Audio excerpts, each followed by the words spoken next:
सभी साथियों को मेरा नमस्कार। स्वागत है आप सभी का आज 11 दिसंबर के जनसत्ता विश्लेषण में। आइए शुरू करते हैं आज का विश्लेषण। प्रथम पृष्ठ पे हमारे सामने जो खबर आई वो है विष्णुदेव साय जी को लेकर, जो कि नए मुख्यमंत्री अपॉइंट करे गए हैं। ये जो पर्यवेक्षक भेजे गए थे आपके राज्यों में बीजेपी की पार्टी के लीडर्स के द्वारा, उन्होंने नए नए अपने चेहरों को आगे बढ़ाया है, जिसमें छत्तीसगढ़ में आपके छत्तीसगढ़ में विष्णु देव साय जी को विष्णु देव साय जी को नया सीएम बनाया गया है। ऐसे ही आपका अभी मध्य प्रदेश में भी शिवराज सिंह चौहान जी को की जगह उन्होंने इस्तीफा दे दिया अपना। नए मुख्यमंत्री अपॉइंट करे गए हैं मोहन जी यादव, मेरे ख्याल से मोहन यादव जी इनका नाम है पूरा। और राजस्थान में जो अभी भी खबर आई है, राजस्थान में अ, नया चेहरा लाने का प्रयास करा जा रहा है। और ये जो नए चेहरों को आगे बढ़ाया पार्टी ने, ये एक डेमोक्रेटिक पार्टी के लिए बहुत ही अच्छा संकेत होता है। इससे पार्टी में ऊर्जा बनी रहती है। अगला आर्टिकल हमारा स्कोप 28 को लेकर है। जीवाश्म ईंधन को लेकर मतभेद उभरे। COP 28 जलवायु शिखर सम्मेलन बेसिकली क्या हो रहा है इसमें साथियों हमारे, ये क्या है ना इसमें अब ये जो COP 28 मीटिंग थी, ये समापन की तरफ जा रही है। 12 दिसंबर को लगभग इसका आखिरी आपका मीटिंग हो जाएगा। तो जीवाश्म ईंधन को लेके थोड़ा सा कुछ मतभेद थे। जो पार्टी ये कॉन्फ्रेंस अटेंड कर रहे हैं अलग अलग राष्ट्रों के प्रतिनिधि, तो ये मैंने आपको बताया, पहले से ही बताया हुआ है कि मतभेद कुछ नहीं है। जब भी नियमों को धरातल पर लाने की बात आती है, उसमें हमेशा एक डिवाइड रहता है डेवलपिंग नेशंस का और डेवलप्ड नेशंस के बीच में। डेवलप्ड नेशन चाहते हैं ऐसे नियम लाए जाएं कि डेवलपिंग नेशन दबे रह जाएं और हम अपना भैया काम चलाते रहें। तो बेसिकली वही है जो जीवाश्म ईंधन को लेके कुछ चीज़ें आ रही हैं, तो उसमें मतभेद है, जो कि कोई बड़ी बात नहीं है। ऐसा देखिए, ये मीटिंग्स में लगा रहता है। डिप्लोमेट्स होते हैं, वो इन मीटिंग्स को सॉर्ट आउट कर लेते हैं। तो ऐसी कोई ये बड़ी चीज़ नहीं है। चलिए अब आते हैं आर्टिकल्स पे आ जाते हैं। आर्टिकल्स पे हम जानेंगे कि निर्णय बनाम उपदेश। अदालतों से अपेक्षा की जाती है कि वह किसी मामले पर सुनवाई करते और फैसला सुनाते वक्त केवल उसके कानूनी पक्षों पर गौर करें, किसी प्रकार के भावनात्मक या राजनीतिक दबाव में ना आए और ना अपने भूत धारणाओं के आधार पर कोई नैतिक स्थापना करने का प्रयास करें। ये देखिए, हम भी जानते हैं कि अगर आप बात करेंगे, जो जो जजेस होते हैं, जो जुडिशरी होती है, जब वो ट्रेनिंग करती है जजेस का, तो उस ट्रेनिंग में साफ साफ ये होता है कि आपको बिल्कुल भी किसी के साथ भी पर्सनली अटैच नहीं होना है। ठीक है, आपको किसी से पर्सनली अटैच नहीं होना है। हमेशा एक फरियादी रहेगा, हमेशा एक अपोजिट व्यक्ति रहेगा, और दोनों अपनी अपनी बातें रखेंगे आपकी तरफ। आपको सिर्फ जो निर्णय देना है अपना, वो निर्णय देना है कागजों के ऊपर, वो निर्णय देना है आपको कानून के ऊपर, लॉ के ऊपर। ठीक है, ये ही जुडिशरी का सोल मोटो है। यही उनके काम करने की प्रक्रिया है कि कानून को आगे रखे, ना कि अपने व्यक्तिगत बिहेवियर्स को या फिर अपने इमोशंस को। कलकत्ता उच्च न्यायालय के 2 न्यायाधीशों की पीठ से भी ये चूक हुई। यौन शोषण के मामले में फैसला सुनाते हुए भावनात्मक दबाव में उन्होंने कानून के बजाय नैतिक मूल्यों को सर्वोपरि मान लिया। मामला एक लड़की के यौन उत्पीड़न का था। उसमें न्यायालय ने आपसी रजामंदी से संबंध बनाने का मामला माना और लड़के को पॉक्सो अधिनियम के तहत सजा से बरी कर दिया। इसके साथ ही लड़के की नसीहत दी कि लड़कियों के शारीरिक इच्छाओं पर काबू पाने का प्रयास करना चाहिए। लड़के को सीख दी कि उसे लड़कियों की गरिमा का सम्मान करना सीखना चाहिए। इस फैसले पर सर्वोच्च न्यायालय ने स्वतः संज्ञान ले लिया और कहा कि अदालत का काम उपदेश देना नहीं होता। इस फैसले से संविधान के अनुच्छेद 21 के तहत नागरिकों को कोई मूल अधिकारों का हनन होता है। सर्वोच्च न्यायालय ने पश्चिम बंगाल सरकार से पूछा है कि क्या वह उस न्यायालय के फैसले के खिलाफ अपील करना चाहेगी। जाहिर है इस मामले में नए सिरे से सुनवाई होगी। इस प्रकरण में एक बार फिर अदालतों के पूर्वाग्रह ग्रस्त होकर काम करने को लेकर सवाल खड़ा हुआ है। पिछले कुछ समय से न्यायिक सक्रियता को लेकर जुडिशियल एक्टिविज्म कहते हैं हम इसको, जुडिशियल एक्टिविज्म, सवाल उठते रहे हैं। खासकर सत्ता पक्ष की ओर से अनेक मामलों में देखा गया है कि अदालतें सुनवाई के दौरान कुछ ऐसी मौखिक टिप्पणियां करती हैं जो मीडिया की सुर्खियां बन जाती हैं।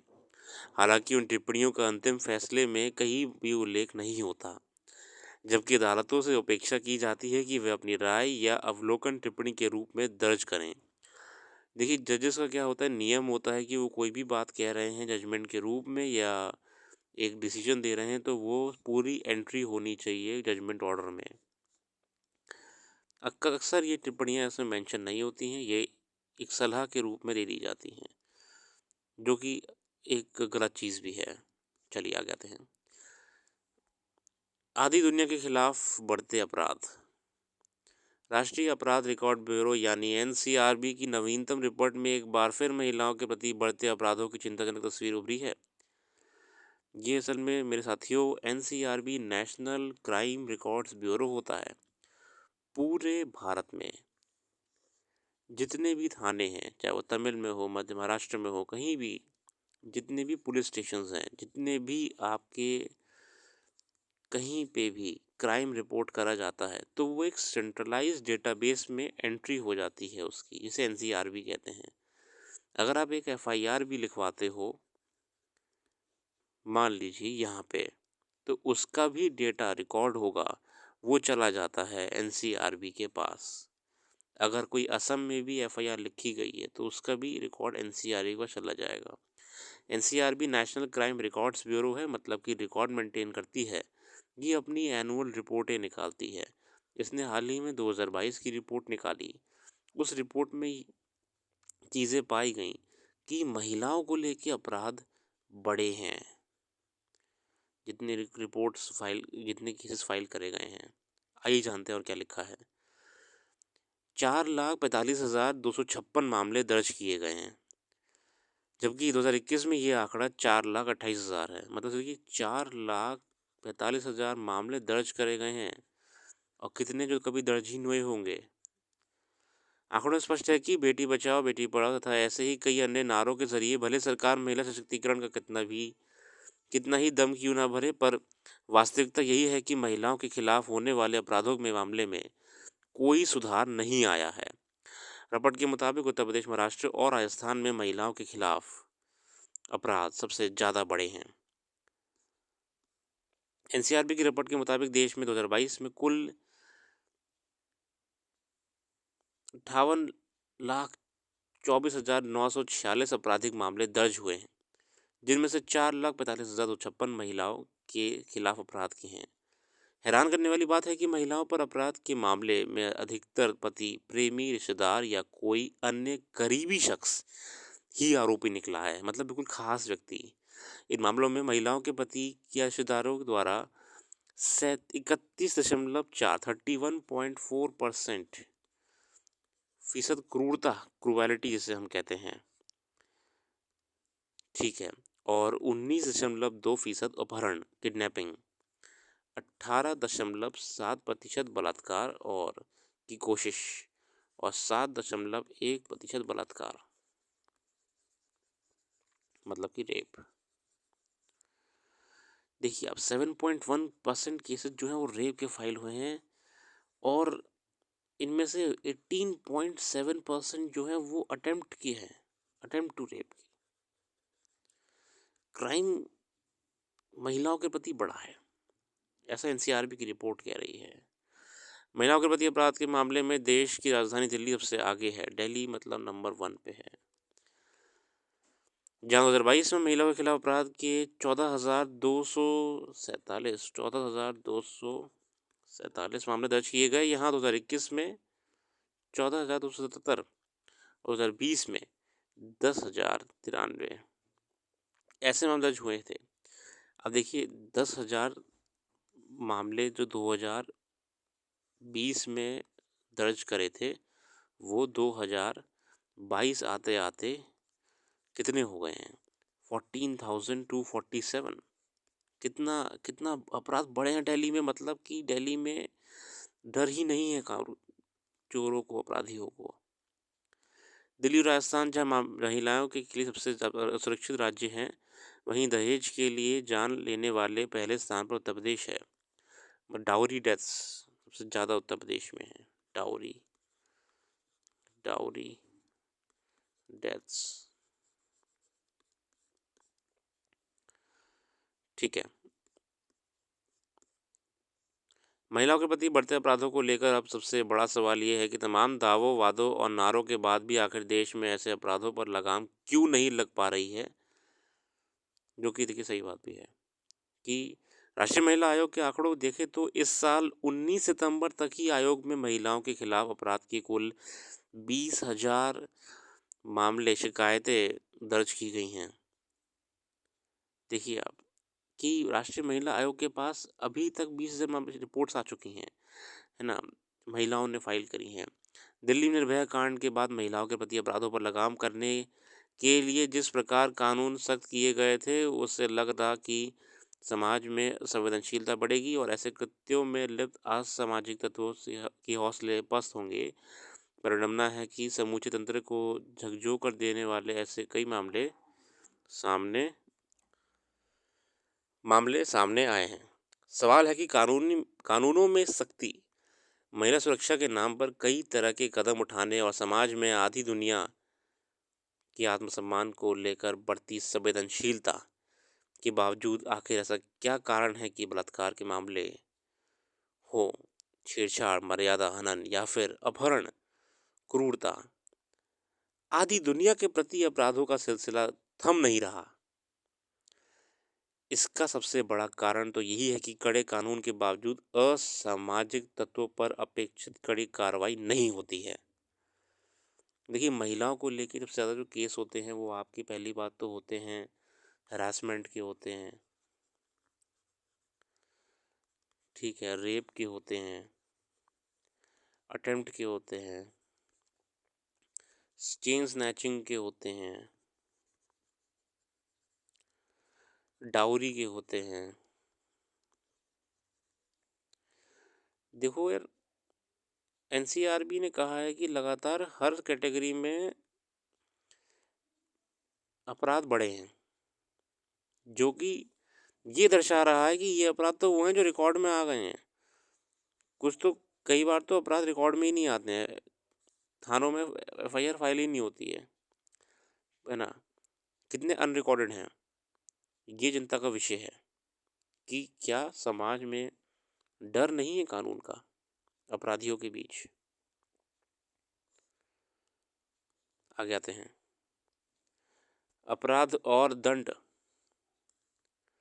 ये कोई छिपा तथ्य नहीं है कि बच्चों का अपहरण और उनकी तस्करी गंभीर समस्या बन चुकी है। ऐसे में किसी बच्चे के अपहरण के एक मामले में समझौते के आधार पर आरोपी को राहत जैसी कानूनी व्यवस्था सामने आती है तो एक गलत नज़ीर बनेगी। यही वजह है कि दिल्ली उच्च न्यायालय ने एक मामले में सुनवाई करते हुए बिल्कुल स्पष्ट रुख अख्तियार किया और अपहरणकर्ताओं और बच्चे के माता पिता के बीच हुए समझौते के आधार पर प्राथमिकी को रद्द करने से इनकार कर दिया। अदालत ने साफ कहा है कि समझौते के आधार पर अगर प्राथमिकी रद्द कर दी जाती है तो ये कानून के शासन को कमज़ोर करने जैसा होगा। दिल्ली हाईकोर्ट ने भी इस मामले पर अपना सरोकार जाहिर किया कि बच्चों के अपहरण और तस्करी गंभीर अपराध है जिनका बड़े पैमाने पर समाज के साथ साथ बच्चों के स्वास्थ्य, अस्तित्व और विकास पर गंभीर असर पड़ता है। संबंधित मामले में एक अफसोसजनक पहलू ये तभी था कि बच्चों के माता पिता चाहते थे कि वे अपहरण के आरोपियों के साथ रहें।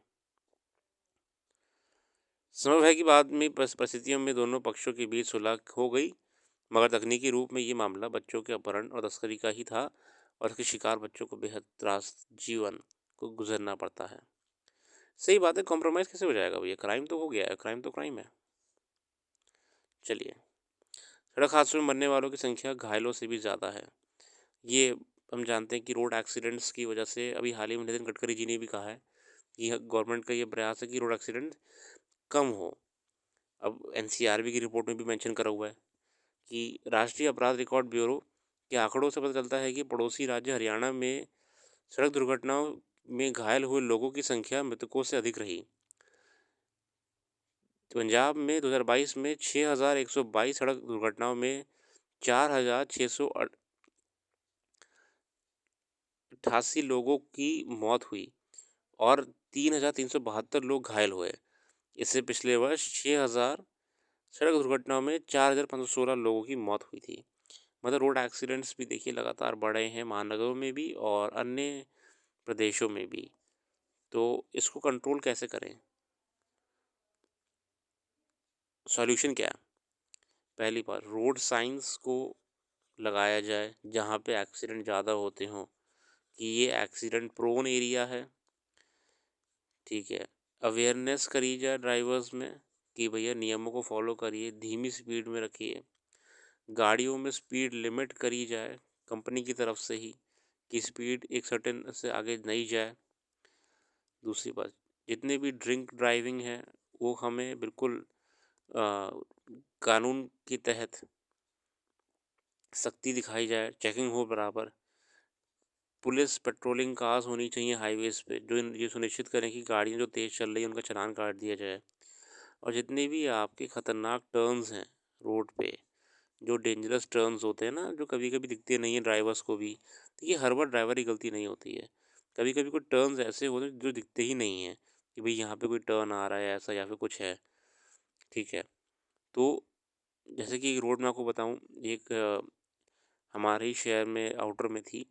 वो रोड थोड़ी ऐसी थी, उसमें क्या होता था कि अगर किसी को टर्न करना है यहाँ पे आ रहा है, अब जो अगर मान लीजिए गाड़ी कोई जो है वो यहाँ से आ रही है, तो उसे यहाँ पे थोड़ा ऐसा था, है ना, ये वो कोई मलबा पड़ा हुआ था यहाँ पे, तो गाड़ियों को थोड़ा सा ऐसे एक्स्ट्रा आगे होके ऐसा घूमने पड़ता था ऐसे, ठीक है। अब क्या होता था कि जो गाड़ियाँ यहाँ से आ रही हैं उनके लिए तो जगह है ही ऐसे करके आने के लिए, बट कभी कभी ना तेज़ रफ्तार में दिखता नहीं था प्रॉपरली कि हमें यहाँ पे कट से टर्न लेना पड़ेगा थोड़ा सा। इससे ज़्यादा एक्सीडेंट इस रोड पे होते थे। हर दूसरे दिन कोई ना कोई गाड़ी यहाँ पे, कोई ना कोई मोटरसाइकिल यहाँ पड़ी मिलती थी, इससे एक्सीडेंट हुआ था।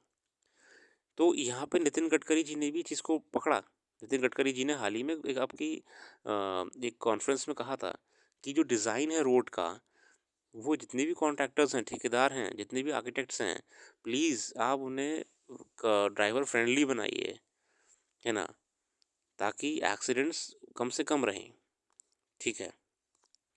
चलिए आगे आते हैं।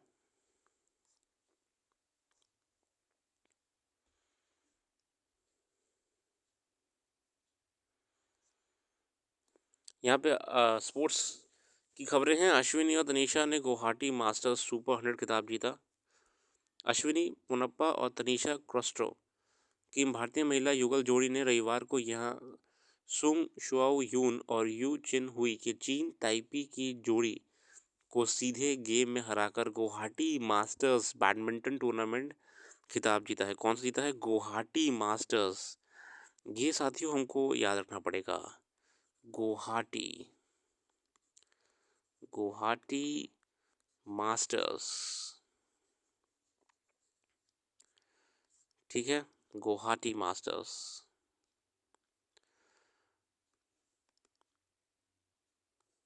अमेरिका को हराकर नौवें स्थान पर रहा भारत। गोलकीपर माधुरी किंडो के शानदार प्रदर्शन से भारत ने अमेरिका को सडन डेथ में 3-2 से हराकर जूनियर महिला हॉकी विश्व कप में 9वां स्थान हासिल किया है। जूनियर महिला, जूनियर वुमेन हॉकी विश्व कप, वर्ल्ड कप में इंडिया ने नाइन्थ पोजीशन ठीक है ना, अमेरिका को हरा के। मलकीत सिंह ने टूर्नामेंट जीत कर सबसे बड़ा उलटफेर किया। मलकीत सिंह यहाँ चल रही राष्ट्रीय बिलियर्ड्स एवं स्नूकर चैंपियनशिप के फाइनल में आरएसपीबी के साथी ई पोंड्रोगई को हराकर नए राष्ट्रीय 6 रेड स्नूकर पुरुष चैंपियन बने। बल्कि टूर्नामेंट जीतकर सबसे बड़ा उलटफेर किया। वहीं पूर्व चैंपियन पंकज अडवाणी को हार का सामना करना पड़ा। पंकज अडवाणी जी को हार का सामना करना पड़ा और मलकीत सिंह ने राष्ट्रीय स्तर पे 6 रेड स्नूकर पुरुष चैंपियनशिप जीती है। ठीक है, वेरी प्राउड। चलिए साथियों, आज के लिए इतनी रखते हैं। बाकी जो करंट अफेयर्स हमने यहाँ पे डिस्कस नहीं करी है, जो मिस हो गई है, वो आपको हमारी वेबसाइट पे मिल जाएगी। वेबसाइट है, आपको डिस्क्रिप्शन में इसका डिटेल्स दी हुई हैं, जिसमें हम रेगुलरली करंट अफेयर्स के ब्लॉग डालते रहते हैं अपना। आप वहाँ पे विजिट कर सकते हो। बाकी हम तक कीमती समय देने के लिए बहुत बहुत धन्यवाद। आपका दिन शुभ हो।